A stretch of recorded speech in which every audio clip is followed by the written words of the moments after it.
Bhutale Swayam Rupa Kadha Mahyam Dadati Swapadantikam Janmadhyasya Tamvaya Ditarata Sharte Shabhigya Swarat Tene Brahma Hridhaya Radhikavaye Bhuyanti Asuraya Tejo Vari Mridam Yata Venimayo Yatra Trisargo Mrisha Dhamna Svena Sadhana Rastakuakam Satyam Parandi Mahi Redvapre Nava Bhakti Shasha Vitati Sanjivani Swagama Parambe Kamata Partudhana Damani Vishwapakolasini Duran me Marushaki no Pisarasi Bhavaya Bhuyat Prabhu Shri Chaitanya Kripa Nirankushamaha Madhurya Kadambini. So Madhurya Kadambini, continuing. So yesterday we were still hearing sort of the overview of what is bhakti and what are the symptoms of bhakti, Shuddha bhakti. So pure bhakti is like a desire tree. It appears in the fertile field of one who has accumulated sufficient amount of nitya sukriti and therefore has a little bit of faith. Because bhakti is purely spiritual, it cannot technically be captured by material senses. Atashi Krishnamani Nambhavegraham Indriya. But the nature of bhakti is like a touchstone which transforms the iron-like material senses into pure gold, just as the Chintamani gem can transform, iron into gold that was mentioned. Once planted in the field of the heart, and it starts to sprout, and the first sprout is called as sadhana bhakti, basically. And the inherent nature of sadhana bhakti is that kleshagni and shubhada, it removes or destroys kleshas and it bestows auspiciousness. And there are two types of sadhana bhakti, so that's what we heard a lot about yesterday also. Definition of Vaidhi sadhana bhakti was given, and definition of Raganuga bhakti was given. These are the two types of sadhana. Although they are distinct sadhanas, whether Vaidhi or Raganuga, its inherent quality is to remove kleshas and to bestow auspiciousness. So that's where we left off. So Sri Vishwanath Chakravarti Thakur is continuing a little bit of that discussion here. So what is this klesha? So the word klesha means like torment or suffering. And the way that is usually described by acharyas is as the cause of suffering or the cause of torment. So here, Sri Vishwanath Chakravarti Thakur, you can see here, he's saying, Tatra vidyasmita raga dvesha abhinivesha pancha klesha. So the kleshas are 5 types: ignorance, false ego, passion for or attachment to material things, hatred, and absorption in the worldly objects. So these are the 5 types of klesha. These are taken from Patanjali's Yoga Sutra. So when Patanjali is describing these 5, I have the definitions, so I learned these. I need to learn these. So what is avidya? Anitya shuchi dukkha natmasu nitya shuchi sukhatma kyatir avidya. What is avidya? So he says when you take the anitya, that means the temporary thing, to be nitya.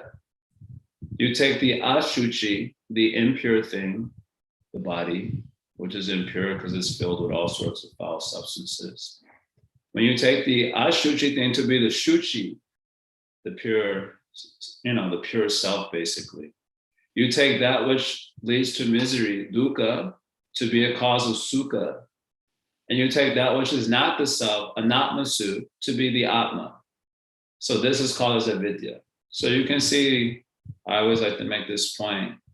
If you look at anitya, nitya, ashuchi, shuchi, anatmasu, atma, and then dukkha and sukha, they're exactly opposite of each other. So when you're in avidya, our normal way of thinking about things is exactly opposite of the truth. That is what it means to be an avidya. And generally, although the word avidya is translated as not knowing, like ignorance, which means you don't know, but avidya is not only a not knowing, but it's also a false perception, which makes it more concrete. Just like when you're dreaming, you may not know that you're dreaming, so that's ignorance, but you also are perceiving a reality that you take to be real. So both are included in avidya, and that's why avidya is so powerful. And it's very hard to get out of avidya. So like we say, you're not the body. So we have avidya, we're not aware of the soul, but we are also aware of the body. So the combination makes it very powerful. It'd be one thing if we just didn't know, then someone informs you and then your avidya is over. But because we have a perception of the false knowledge, that makes the avidya very profound. So very hard to get out of this avidya. And here from this definition, as we see, the nature of the perception is exactly opposite of the truth. And you'll be very convinced by it, so you'll even fight for it. You'll fight to the death for it. Your avidya. That is just the way it is, very powerful. In the language of Gaudiya Vaishnavism, it's called as Abharana Shakti or Vikshepak Shakti, or sometimes we use the language Jiva Maya and Guna Maya. So the Jiva Maya part covers your awareness of the self, and the Guna Maya projects a false awareness, or an awareness that's not substantial. It's here today and gone tomorrow. So that is the meaning of avidya. So this is the root cause of all the klesha. Then after the avidya, Patanjali is saying asmita. So the word asmita means false ego. So the avidya is a categorical mistake. Then asmita is a further specification within that categorical mistake, right? Avidya is the categorical mistake. You're mistaking spirit for matter. Excuse me, you're mistaking matter for spirit. That would be nice. You're mistaking the matter for spirit, basically. Although no one would articulate it with that language, but that's basically what it is. So that is a categorical mistake. Then within the categorical mistake, you start getting specification. So that is called asmita. The language of Patanjali on this is drig darshana shaktyor ekatma nevasmita. So he says that when you conflate the seer, drig, with the darshana shakti, the instrument for seeing. So the instrument for seeing is basically the subtle body, right? Perception is not unmediated. Just like people say seeing is believing, and then they see so many things on a television or phone and they believe, but that is a mediated seeing. It is not unmediated. Just like when you see something through your phone, it is mediated. So you can see almost anything these days. In fact, the way things are going in the world right now, it's very difficult to tell the difference between reality and satire. At least I'm finding it sometimes. Sometimes people say, I get articles from all different devotees throughout the week. And I can't tell. Sometimes I'm like, is this real or is this satire? So that perception is mediated. It's mediated through a phone. So our perception is also mediated through our subtle body. It's not direct, it's mediated. So that subtle body is the instrument for perception in the material world, right? So as we say, if you have red colored glasses, you see the world red and so on. So drig darshana shaktyor ekat mate bhasmita. So when you conflate the seer, which is the soul, with the instrument for seeing, this is called asmita, false ego. Or you can say it in another language. In the process of experience in this world, there's three things at play, basically. There's the experiencer, there's the experience, and there's the experienced object. The experienced object. So the experienced object is made of the gross matter, the experience is made of the subtle matter, and the experiencer is spirit. You understand? So when you conflate the spirit and the subtle matter, that is called false ego, the conflation of the two. So you take everyone takes their experiences to be, reality, basically. Just like now, whatever anyone sees through their phone, more or less they take to be reality. Yeah. Even when they have conversation, all of us, we may say, oh, this is an algorithm. I know they're only showing me one certain thing. We say that in conversation, but when we look through a phone, we take it to be reality. And we may argue with others based on what we saw through the phone. So based on what we're experiencing inside the subtle body, we take it to be spirit. So just like sometimes people ask you, how are you? Immediately you give answer in terms of subtle body. I am feeling happy, sad. This is me. I'm this type of person. So this is called as asmita. So it's like a specification within the categorical mistake that was, you can say, caused by avidya, right? So this also leads to suffering, isn't it? False ego. The experience, you taking it as yourself, it leads to so much suffering. Mm-hmm. All the waves, all the hills and valleys, and it's quite a misery. So then after that, asmita is there, then raga and dvesha comes up. So raga and dvesha, what is raga and dvesha? Attachment. Yeah, attachment aversion. So Patanjali defines it as sukhanushayi raga. So raga follows happiness. Sukhanushayi raga, the raga is following the experience of happiness. So when you get the experience of happiness, then you become attached to the repetition of that experience. Got it. Right? And what is dukkha, or what is dvesha then? Dukkhanushayi dvesha. Hate follows dukkha. So you have the experience of dukkha, and then you hate that experience, so you don't want to repeat it. So in this way, we get entangled by the raga and dvesha, right? The raga and the icha dvesha samutena dvamna mahena bharata sarva bhutani samoham sargayanti parantapa. Krishna says in Bhagavad Gita, as soon as you take birth, immediately bewilderment begins because of the imprints of raga and dvesha. So the imprints of happiness and distress are there inside subtle body. What impressions? So when you see the object outside, then those imprints that are existing inside get triggered. This word trigger has very interesting use today. I'm triggered. If you say anything anyone doesn't like, they become triggered.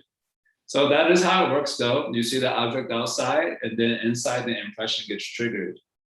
And then it exerts influence over your mentality, over the subtle body. So the imprint is actually not alive, but it exerts influence. Just like someone who's attached to the drugs are not alive, but it exerts influence. Yeah. Just if it's on the table, it's not doing anything, but you feel that you are under the control of that. That is how impressions are very powerful. Sometimes you see a person for the first time, immediately upon seeing them, you say, I don't like them, even though you don't know. So that is the raga, that is the dvesha imprint, right? Something about that person triggers some imprint inside, and then you superimpose it onto that person and say, I don't like him. So in this way, everyone in reality is bewildered by their raga and dvesha. And Sri Baladeva Vibhushana commenting about this in chapter 3 Bhagavad Gita, he says, generally we have raga for things we're not supposed to do, and dvesha for the things we're supposed to do. He gives an example. He gives an example of this. He said one may have raga for courting some other man's wife, even though you know it is sinful, but doesn't matter. And dvesha, he says, then you'll have dvesha for associating with sadhus. So the things that you are not supposed to do, you become attached. And things you're supposed to do, you'll have dvesha for that. And this way, these become sources of misery. That's why Krishna says, I forget this, Tayor Nabasham Agacha, Indriyasa Indriyasarte, Raga Dvesha Vyavastito, Tayor Avasham Agacha. Something Paripati. I forgot. I haven't heard this verse in like 5 years. So Krishna is saying that the raga and dvesha is fixed in the senses and the sense objects. They're not really in the sense objects, but because the sense objects become related to the triggers, becoming the triggers. Do the inner objects also have influence on us? Not really, but Krishna is saying like this, Indriyasa, Indriyasarte. He said that the raga dvesha vyavastito, raga and dvesha is fixed in the senses and the sense objects. They're not really in the sense objects, but because the sense objects become the trigger for the raga dvesha imprints inside, he said they're also there in the objects. He's speaking like this. This is poetic way. It's not really. Yeah, it's poetic way. It's poetry. Bhagavad Gita is poetry also, right? Well, It's I take it to be literal. It is literal, but it's poetry also. Sure. And then Acharyas comment like this in the commentary, so Sure. you're going to see the commentary. Sometimes metaphorical, I guess that's really okay. Not poetry. Poetry is a different thing. No, poetry involves metaphors, analogies, right? Sure. Comparisons. Sure. So Tayor Abhishamagacha. Yeah. So he says, don't come under the control of this raga and dvesha because it becomes stumbling blocks on the path of civilization. So raga dvesha is suffering. Then the last one he says, Sarasa Vaihi Vidushopi Tatarudho Abhinivesha. So Abhinivesha means, which is found even in the learned, what is just translated is an inherent tendency. So Abhinivesha means you become absorbed in matter. And because of that absorption, the commentators say there's a fear of death. Naturally. Because you're absorbed in matter, you're taking the matter as the all in all. So then you become absorbed. Being absorbed in that, you become afraid of it ending. So this is called Abhinivesh. Like a good example of this is Dhritarashtra, when he's staying in the home of the Pandavas after the war. So Vidura has to come, like, look at you, your teeth are falling out with nothing. But Abhinivesh, you become absorbed in that way of existing, so it becomes afraid to let it go. So this affects even the learned. So these are the 5 kleshas. Obviously, these avidya, asmita, raga, dvesha, abhinivesh. So these are the 5. Again, these are the sources of suffering, and they lead to suffering because they're actually happening in the subtle body, but they will lead to karma. And then after you do the karma, then you get the reaction in the form of suffering. So these are the 5 kleshas that are mentioned here by Sri Vishwanath. So he says that there's sadhana bhakti, inherent quality is kleshagni. It removes the kleshas. So he said these are the 5 kleshas it removes. Hold on. Then he also says this thing. Parabdha, aparabdha, ruda, bija, papad, hayas, tamaya, eva. So the 4 types of sins, parabdha, aparabdha, ruda or kuta, and bija are also included in klesha. So as I mentioned, these 5 kleshas, they're happening in subtle body. So then they lead to karma, activity. And then you get the result of that activity. So the result of that activity is called parabdha, aparabdha, ruda, bija, right? They're the results from doing actions informed by the kleshas. Avidya karma, right? What is that verse from Vishnu Purana? Anyway, avidya karma. So everyone doing karma in the world, but what type of karma they're doing? Avidya karma, informed by the kleshas. So the result of that are this parabdha, aparabdha, ruda, bija. So aparabdha refers to the sins that are yet to manifest. They will manifest in some future life. That's called aparabdha karma. The parabdha karma are the karmas you're experiencing now, beginning with birth and your mentality, swabhava. If anyone, just like, yeah, if you ever feel that you have a problem with your swabhava, or you have some problem with the way that you are, isn't it? Yeah. Parabdha karma.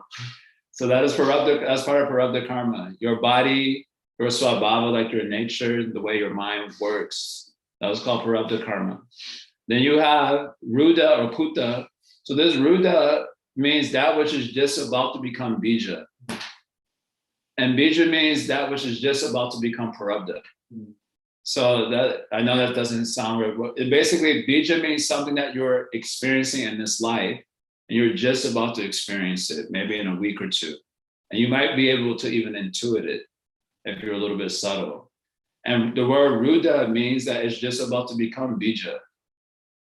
So if you think of it, if you want to think of it like, let's say mechanically, or you have aparabdha is like the breeding ground, and then from aparabdha, ruda or kuta, and then bija, and then parabdha. That's the sequence in which it manifests itself from more subtle to gross. So these are also considered within klesha, because it is practically you experience it as suffering. Prarabdha karma is obviously suffering, and then there's so much pending.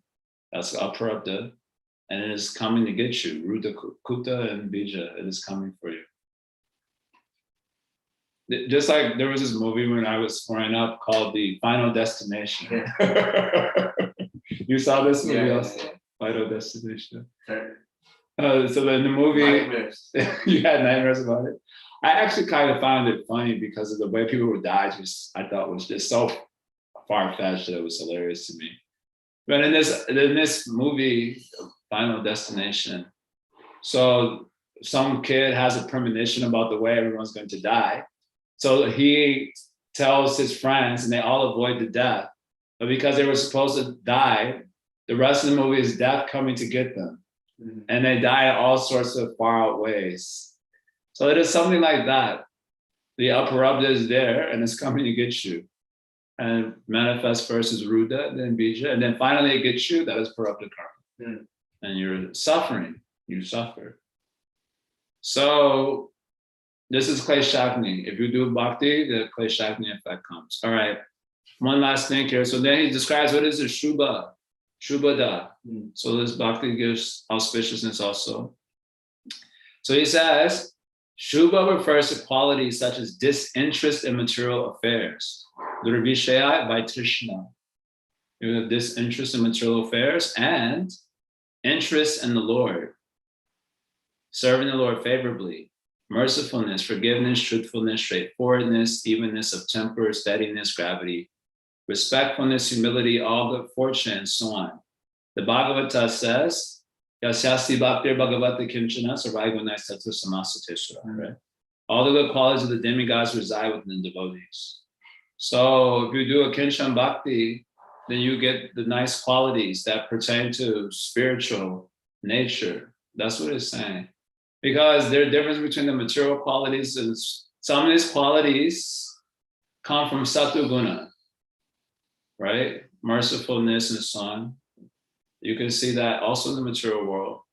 But Bhagavatam is saying, harava bhatashakuto mahaguna. If they're not a devotee, where is their good quality? Speculation of mind. They're simply following the mind. So if their mind is in sattva guna, they manifest good quality. But if the mind is in rajas tamas, then they manifest opposite. So this is not the quality being mentioned here as shubhada. When bhakti gives shubhada, it means it gives like an imperishable quality. It means a quality that belongs to the spiritual nature. So it's categorically different, although in certain cases it may look manifest as the same. So someone will say, oh, the sadhu is a nice person, this philanthropist is also a nice person. What is the difference? So anyway, Bhagavatam says there's a difference. He's saying the non-devotee has no good quality. Because the quality is here today, gone tomorrow. It is circumstantial. So according to circumstance, the quality will manifest. Okay, so Shubhada gives these qualities also basically. So this is him describing Kleshag and Shubhada. I'll finish with this little part here. So he basically quotes one verse from Srimad Bhagavatam as Pramana. Bhakti Paresho Nubhavo Virakya Anyantra Chaisha Trika Ekakala. You know this verse? It's saying three things happen when you do the bhakti. What are the three things? You get bhakti, paresha, anubhava, virakti. Three things, you get bhakti, characterized by Shravan and Kirtan. Paresha, anubhava. Paresha, anubhava means you have anubhava, which means spiritual perception, pradyaksha avagama, of the Lord. And virakti means detachment. And the same way, if a person is engaged in the eating process, three things happens. There's satisfaction from eating, there's nourishment from eating, and there's freedom from hunger from eating. These three things happen concurrently, simultaneously. So he's basically quoting this verse as a pramana for this effect of bhakti, sadhana bhakti. There's kleshagni and shubhada he's saying happens, and this verse is used as pramana, right? What is the shubha here? Bhakti paresha anubhava. That's the shubha. And what is the kleshagni virakti? It's like an example of virakti, detachment from matter, because the causes in the subtle body that lead to attraction to matter are destroyed. So then you get virakti. So he's using this verse basically as pramana.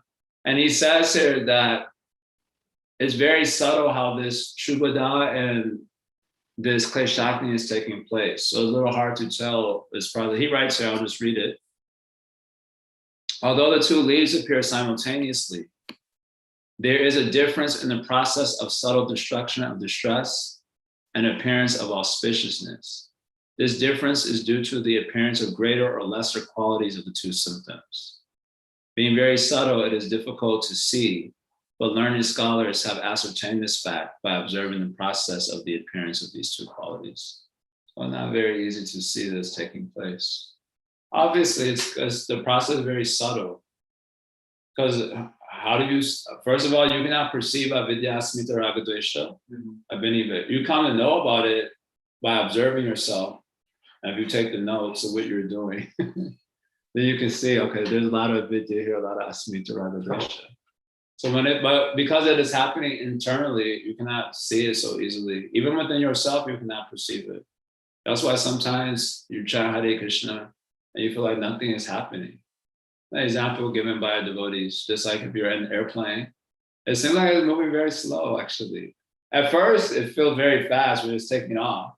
But once it gets settled in the air, if there's not too much turbulence, then it feels like, oh, it's not moving so fast.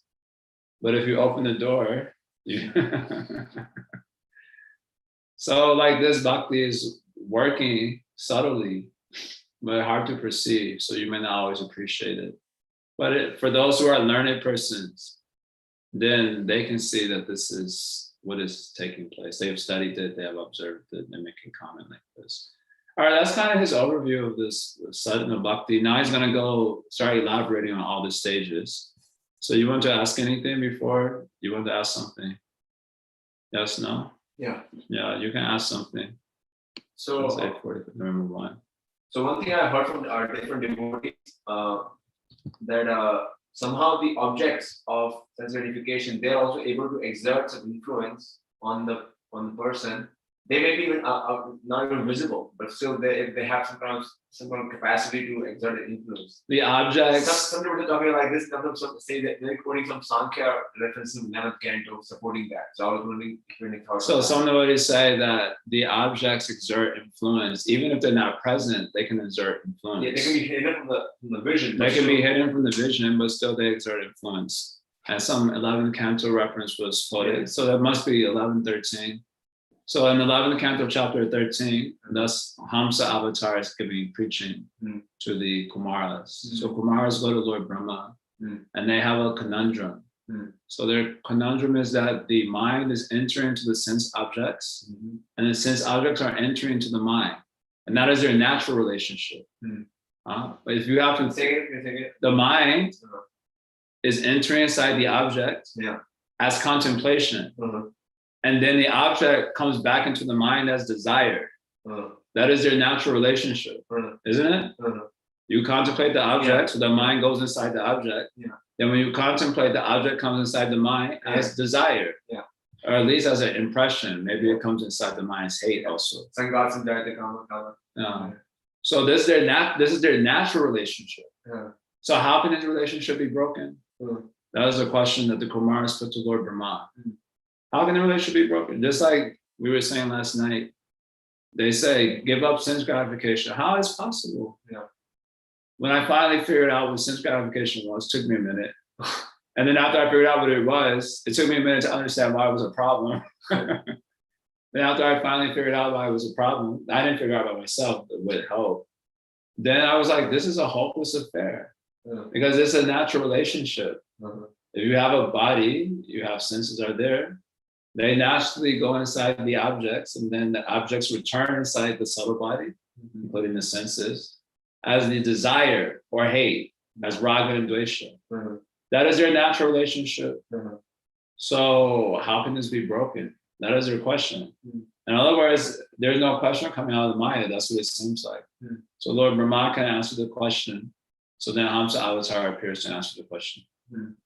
So sometimes devotees are saying, yeah, that is okay. See, when you're describing things in the material world, there can be 108 angles because it's the relative world after all. So you'll see this in the 11th canto, chapter 22, which is called as Sankhya. You said they're quoting Sankhya, right? Yeah. So when Sankhya means to measure, basically, or to count, right? So then Krishna's giving different sort of lists there, right? Yeah. Some yogis are saying 24 elements, some are saying 16, some saying 28, some saying 26. Then Krishna said, actually, all of them are right. They all explain from some particular angle with some particular logic, and it is accepted. So you can say like that. It's not like it's an absolute truth. It's just some other angle you're working and make some point, because we can't tell the Krishna Lila, because we ourselves don't have taste. And people we're talking to don't have taste for Krishna Lila. So we like to get into Sankhya. We make the acronyms. Fear means this. And everyone feels like, oh, this is something I can take the note on. If you sell Krishna Lila, no one can take the notes on that so much. And they're like, this is not relatable. Krishna is doing extraordinary things. How? So everyone gets into Sankhya, breaking down, this means this means this means that. They're called, also the word in English is called taxonomy.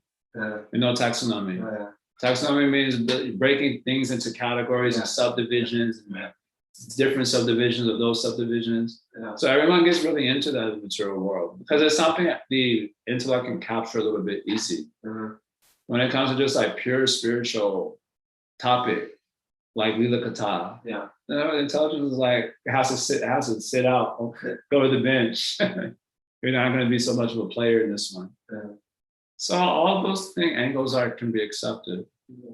The objects, you can say Raga and Dvesha is in the object, because the object is already in the mind as an imprint from before. So like I said, when you see the object, then that imprint gets triggered. And so then that object will exert influence. So you can say like that, there's no problem. But mostly experience is happening in the subtle body, right? That's why he said, Raga Dvesha Vivastito, it's fixed in the senses. Senses are part of the subtle body. So that's why Krishna says, Mana Shaftan Indriyani, Pakriti Stani Karshati, right? This verse says the mind, the six senses, which includes the mind, they're all subtle. That's all subtle. The senses are subtle. They're not gross. So they are Pakriti Karshati, the living entity is drawn to the material world and entangled in the material world, because of the six senses, which include the mind, and which are Pakriti Stani. They're fixed in Pakriti. The mind and senses are part of Pakriti.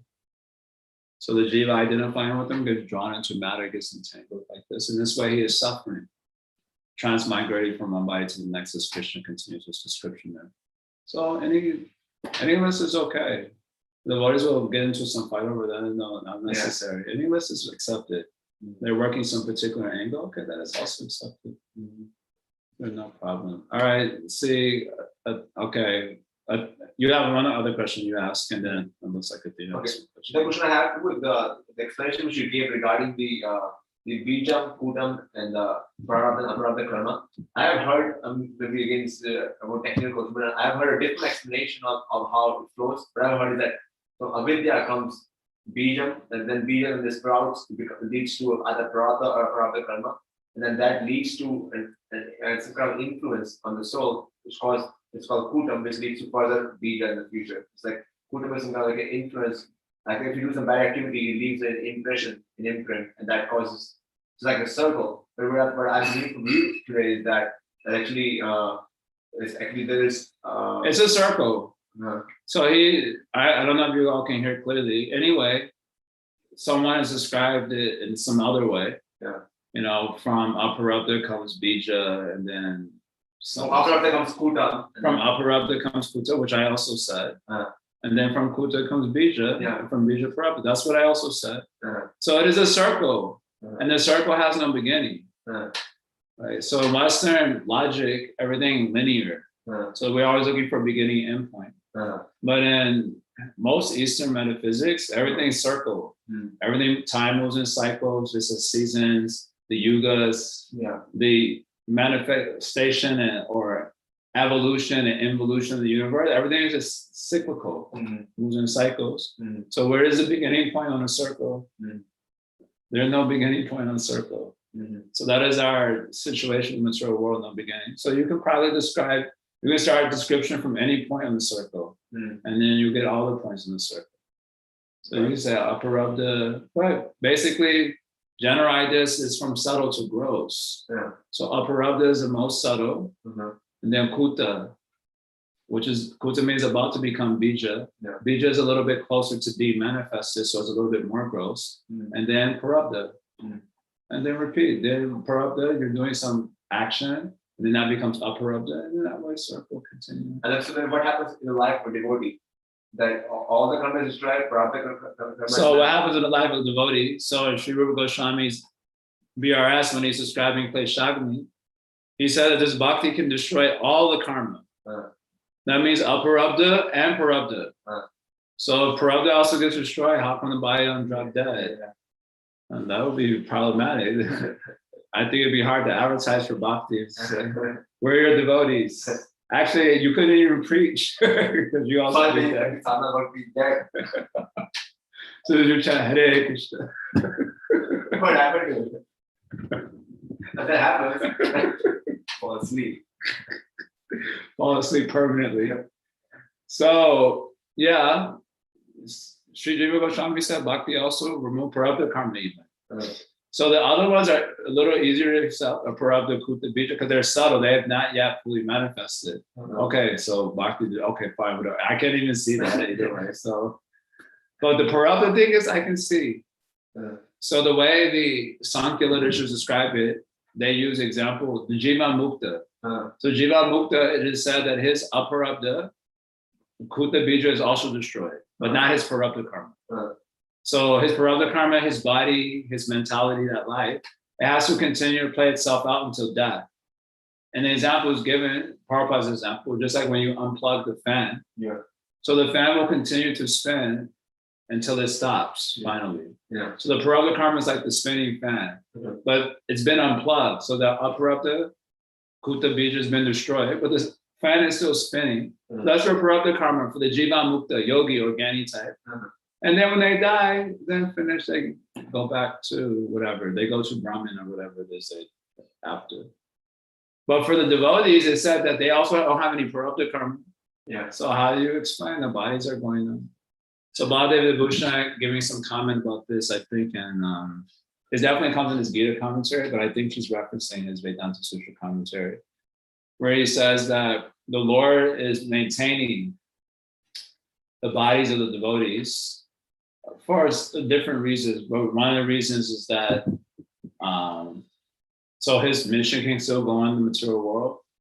Otherwise, if all devotees die immediately, leave their body because of parabdha karma, then no preaching will happen in the material world. And the other reason given is to protect the confidentiality of bhakti, so that people do not lose faith in other scriptures. So Sri Vishwanath is giving some explanation like this also. It's to protect, bhakti is a secret thing. So to protect its secret nature, then the Lord may maintain the bodies of the devotees, but they don't have parabdha karma anymore.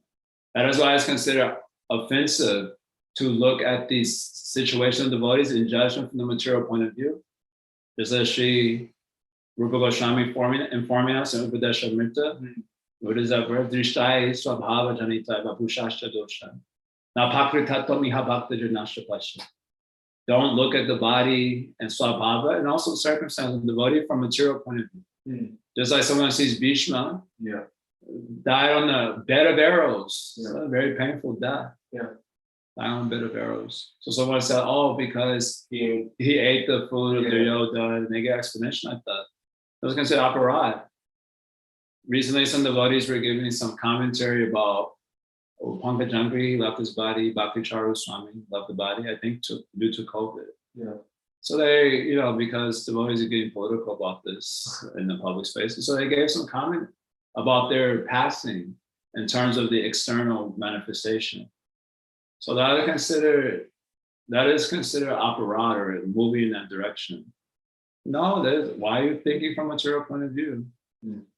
Bhakti Charu Swami wrote some offerings saying that he was ready to go back home. Yeah. He wrote, you saw the offering. Yeah. 6 days before. No, 6 years. 6 years before. He's like, I'm ready to go. Yeah, I'm done with it. I did my part. I'm ready to go. Yeah. What about that? Bhakti Tirtha Maharaj saying, Yeah. before he got contracted with the disease, I'll never forget this. Because I talked to him right before this happened, his disease thing in Toronto. But he made the Vyas Puja offering. And he said, may all the sins of ISKCON come on my head. Wow. So that the movement will be freed from the fetters that has tied it down for, 80s, 90s, so much lawsuits and money. So may all it come on my head so ISKCON can be free to preach. He made prayer like that. Vyas Puja. This must have been like 2003 or 4. And then right after, like a few weeks after it, the whole world was informed that he had this. So there's some spiritual thing going on there, something that's like immaterial. So you get purport according to material thing, Prabhu Goswami is telling us not to do that. You're saying from a material point of view, getting bewildered. So we won't say that the karma, all the ISKCON came from it's just something. Some Krishna is doing something. But he also wants to glorify his devotee.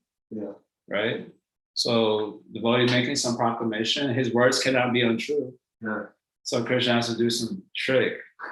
And that way bring glory to his devotee also. So in Vaishnavism, we're supposed to get explanation like this. But because we're so tied to popularity, we say, oh, they died from. What about Vaishnavas don't die? Thou art still living in Sam. What happened to that? What happened to all of our spiritual philosophy? It goes out the window. Because as Krishna is saying in Gita, what is that, 2:11? This is the obvious verse. You're lamenting for that which is not worthy of lamentation.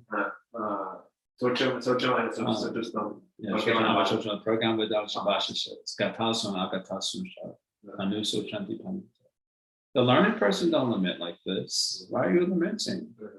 So because you're attached to a sat. So anytime there's some shift in the sat, the tears come out. No, we were talking last night, no tears for the sat. Absolutely, completely dry, like desert.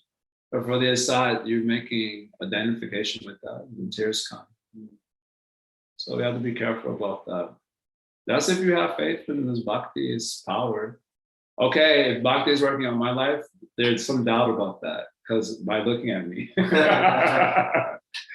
But you're saying that Bhakti Charu Swami Pankajangri Prabhu, universally accepted as exalted souls, probably not only in our own sangha, and other sanghas also. How they dedicated their lives is like outrageously like profound. And then you say they got killed by some.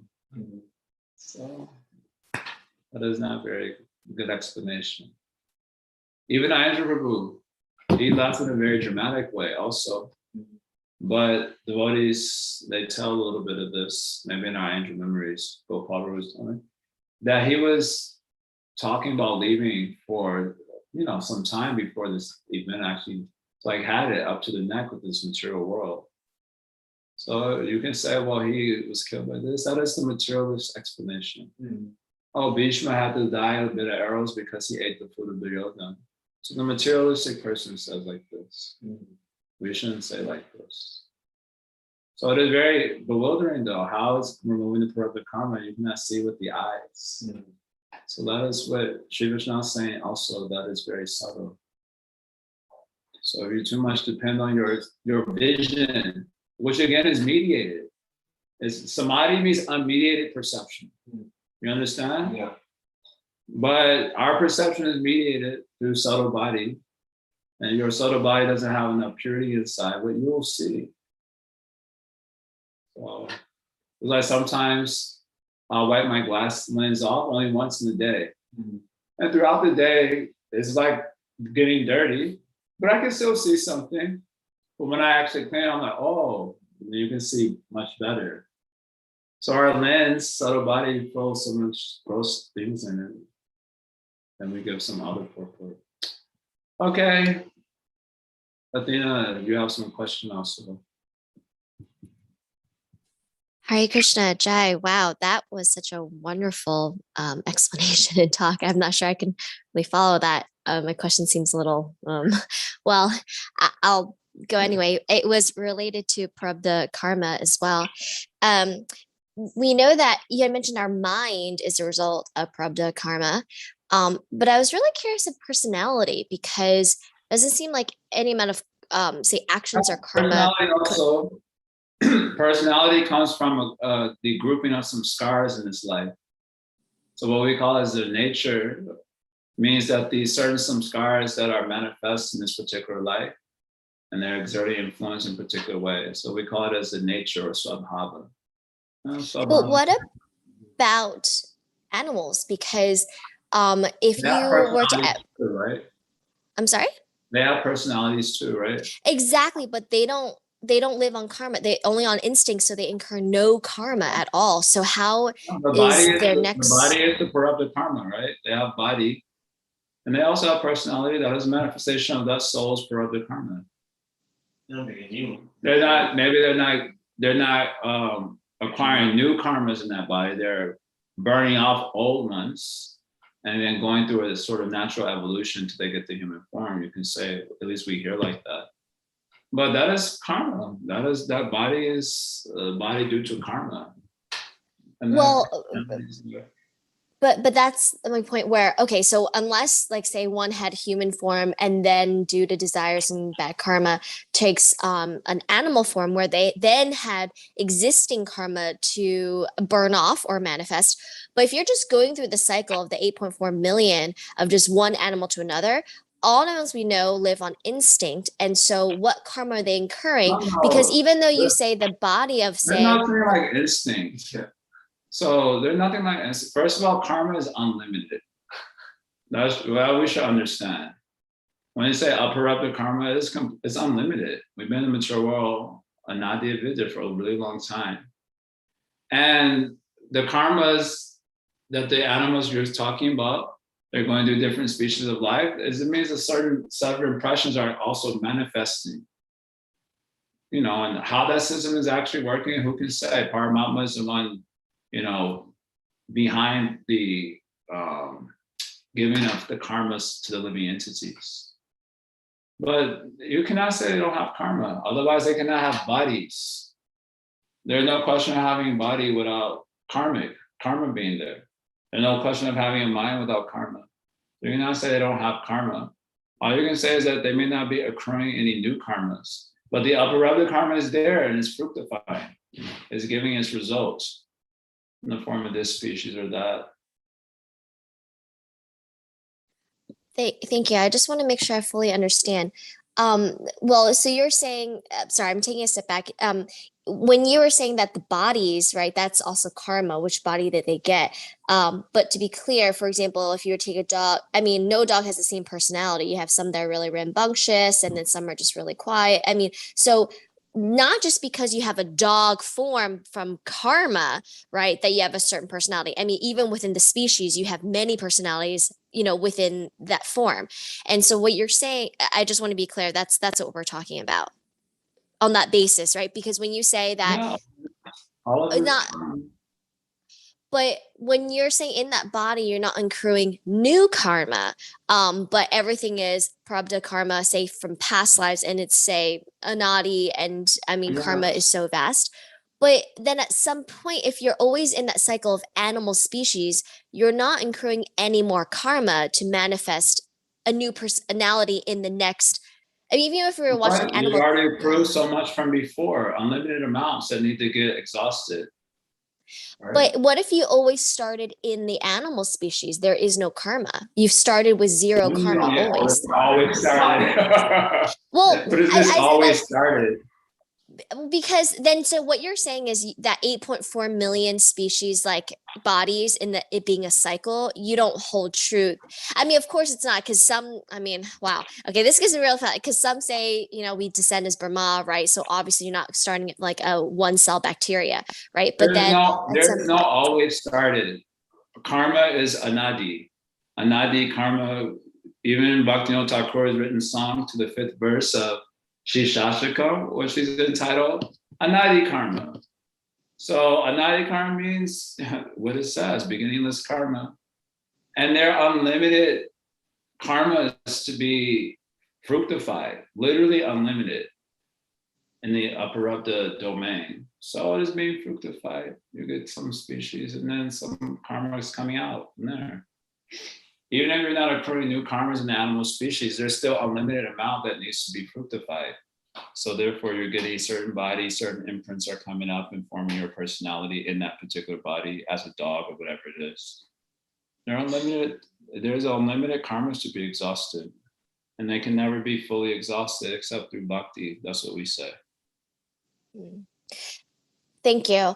So if I were to take it now to say, what was it, human form, but it's interesting because, of course, karma is very intricate, but what you're saying is that one's personality is a culmination or aggregation of samskaras, meaning impressions and imprints from past lives, which I guess manifests into, say, my personality now. But then it's just very interesting because, I mean, of course, we don't understand that because I'm like, what incidences would then cause for me to, like, my personality being, say, I don't know,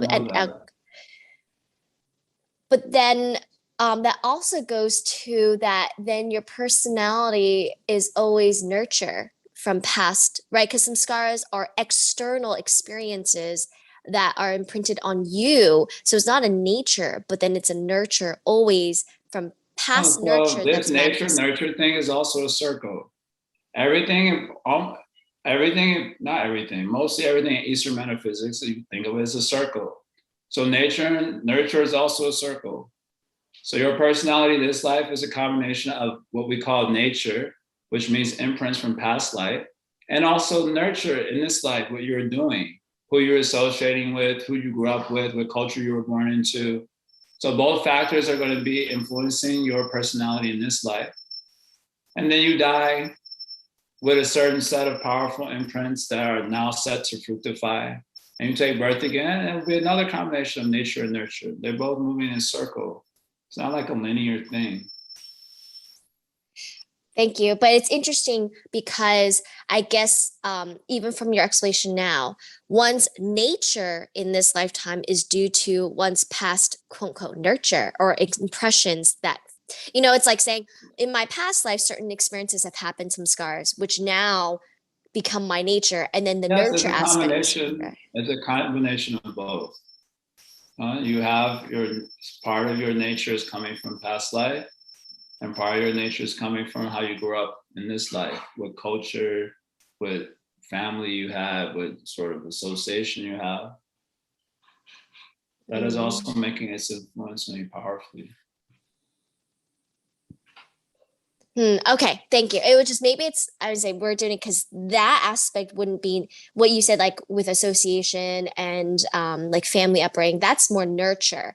But you're calling that nature as well. Maybe it's kind of like the English language is not very, like what you're calling now nature is separate from the nature. It's very simple. Don't overthink it. It's very simple. Our personality is a combination of our imprints from past life. And that's our nature. Swabhava, we use the word swabhava. It's a combination from imprints in past life and also from associations in this life. Together, they're making our swabhava in this particular life. And it's like that every life. Thank you. I guess another thing that I want to mull out is one's nature and personality completely synonymous? Because I feel like personality. I don't know. It depends on how these words are being used. Yes, nature and personality are basically the same. Or you can say your nature leads to a certain sort of personality. I mean, it depends on how you're going to use the language to describe these things. Okay. Yeah. In my mind, I feel like personality is a little separate from nature, but I understood that either way, what you're saying, and I'm just going to sit with it more, is that it's all prabdha karma, it's all karma. And thus, it's just interesting because I guess from when you think about astrology, all of that is a reading of your karma specifically. And I guess that's why they could predict your personality in one sense, or your sign, because and say one's like zodiac sign or whatever astrological sign is some view into one's personality. And I guess you can say in part nature, and that is all karma related. Yes, it's all karma. Yeah. However you want to break it down, whatever. Like I said, when it comes to this breaking down of matter in this way, the anatomizing of matter, any list can be welcome. Every list will be explained with some logic, some particular angle of vision. So Christians say all of it is accepted. But anyone doing anatomization of matter like this, Samkhya school or modern scientists also, any list may be acceptable depending on the logic they're using, how they define their terms, what angle of vision they're working. There's no problem. It's still a world of matter. You break it down however you want. You know, ideally you break it down so you can come detached from it. That's the whole idea. The whole idea of breaking it down into categories is so it's less alluring. When you're looking at a cake that's assembled, it has powerful influence. If you're looking at a disassembled cake, it'll have hardly any influence. So you should get that fruit from your anatomization of matter, that you become detached from it. That's the point. You know, otherwise it's just like intellectual sense gratification to be able to break it down this way, that way. And enjoying the intellect is enjoying, because that's where the intellect gets its juice. Mind gets its juice from speculating, senses from contacting objects, intellect gets its juice from breaking things down. So what's the point? The point is to get detached from it. That's why Sankhya Yoga, Bhagavad Sankhya Yoga, you can break matter down and see the Purusha separate from it, and then you become detached. We do karma sannyas. The idea is like this. Gail has something else. Thank you so much. Haribol. Hare Krishna, Prabhu. Yeah, I just want to get a couple of terms straight. When we say that the mind is the sixth sense,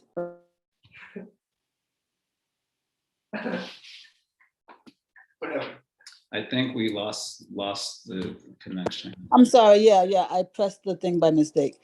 Yeah, so I'm referring to the mind as the sixth sense. So, Sixth sense. let's- That's okay. Sixth sense. We're losing again at the sixth sense.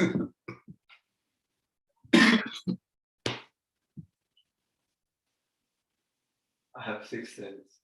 wait, oh God, somehow, Sixth sense, the mind. okay. Sorry, we didn't hear. Huh? Yeah. Okay, so I'm talking about the mind as the sixth. Jai, where are you? I'm here. I'm still here. Oh, okay. Yeah, so when we talk about the mind being the sixth sense, what is its sense object?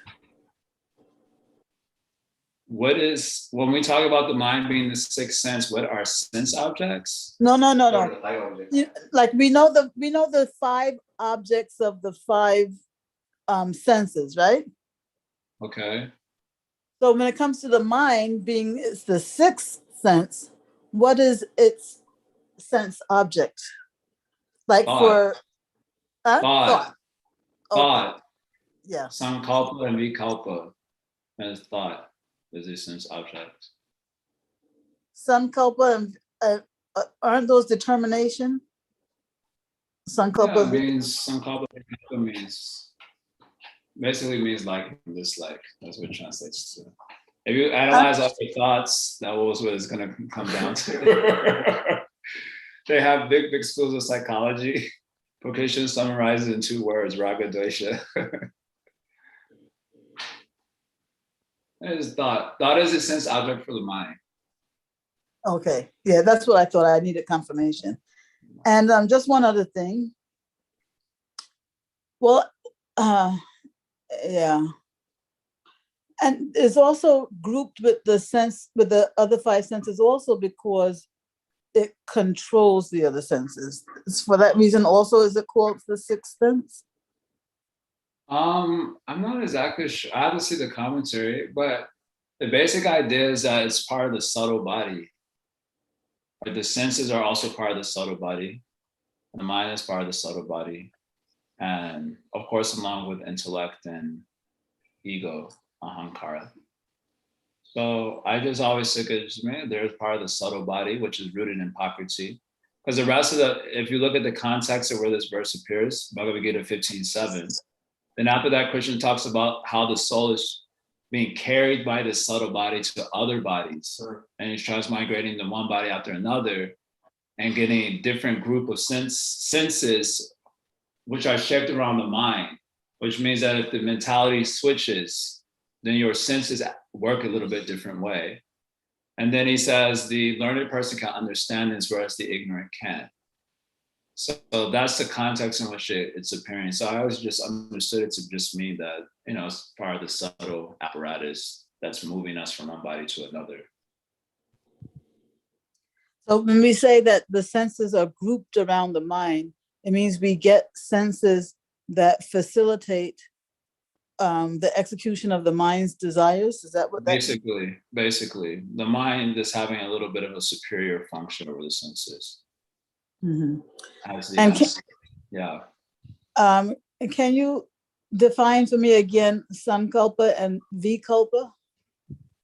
Sankalpa is generally means like determination, making some determination to do something. Vikalpa opposite, basically making some determination not to do something. So back and forth. You can go and study 3rd Canto, chapter 26, another Sankhya chapter, Kapila Dev breaking down all the elements of matter. Okay, 326. Yeah, and then the last thing is I want to clarify my conception of kutam and bijam. So I've understood previously that kutam means a propensity for a desire that's not yet formed, whereas bijam is the actual desire. No, that is also okay. That is also okay. So you say bija is the word bija here is a little bit different than material desire. So the word bija, if you see Bhakti Rasamrita, there are 2 bijas he discusses. So he says there are 3 causes of suffering: avidya, bija, and papa. So the bija in that list is material desire. But then when he discusses aparabdha kuta bija, parabdha karma, that bija in that list is a different bija. So that's the best way that I've heard it, that the way I explain it is, the bija means it's about to become parabdha, and the kuta is about to become bija.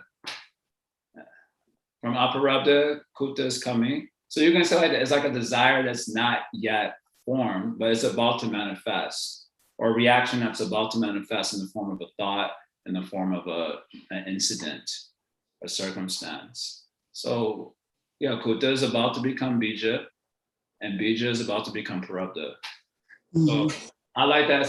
It's just very abstract.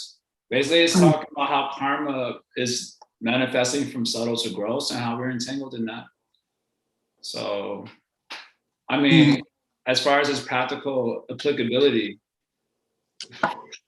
aside from making jokes and conversation, I don't see, much is there. Other than the fact that you have an understanding of how the process of entanglement is extremely subtle. Yeah. Thank you so much. Okay, fam. We'll start with Shraddha tomorrow. I did all my study for what I have to do tomorrow now. This morning.